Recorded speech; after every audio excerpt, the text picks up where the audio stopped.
Does Heartbleed affect SSH keys?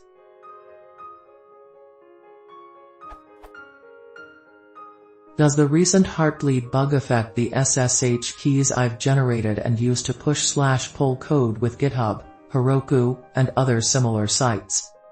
Do I need to replace the keys I've been using?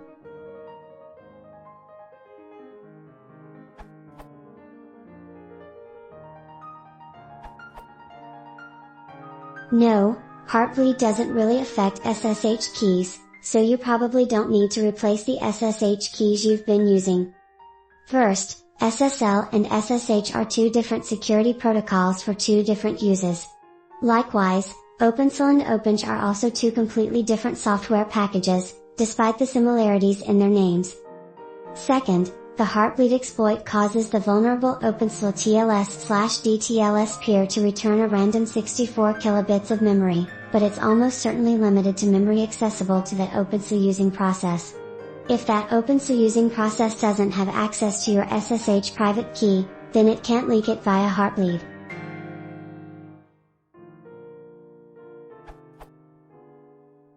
Also, you typically only put your SSH public key on servers you use SSH to connect to, and as the name implies, a public key is a key you can publicize. It doesn't matter who knows it. In fact, you want the public to know your correct public key. Thanks to @Bob for pointing out that the vulnerability can affect client apps that use vulnerable versions of openssl as their client-side TLS/DTLS library. So if, for example, your web browser or your SSL-based VPN client used a vulnerable version of openssl, and connected to a malicious server, that malicious server could use Heartbleed to see random snippets of that client software's memory. If that client app for some reason had a copy of your SSH private keys in memory, then it could leak via Heartbleed.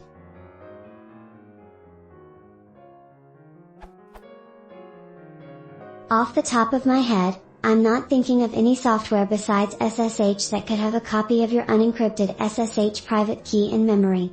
Well, that assumes you keep your SSH private keys encrypted on disk.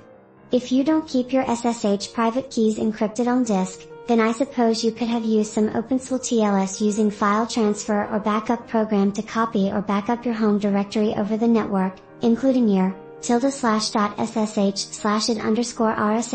or other SSH private key, then it could have an unencrypted copy of your SSH private key in memory. Then again, if you were backing up your unencrypted SSH private key to a malicious server, you've probably got bigger worries than Heartbleed. Smile.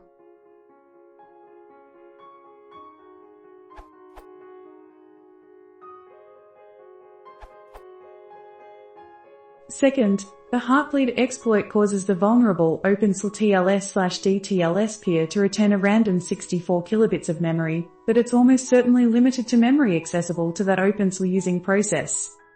If the machine gets compromised, then how can you trust anything on it, including SSH? From Heartbleed.com.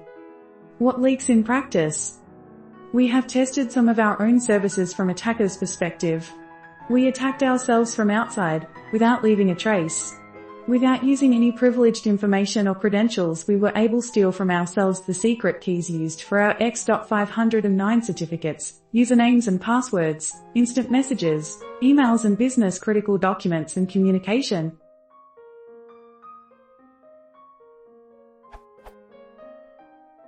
Someone might have put a private key, with no passphrase, on a server they assumed wasn't malicious, but turned out to be. BCSSL bug allowed a user's password out, a user who had sudo. It's probably not an issue.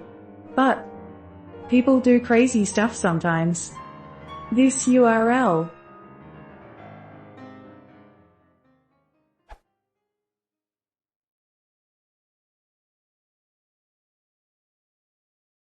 If you want to support the channel, please consider subscribing.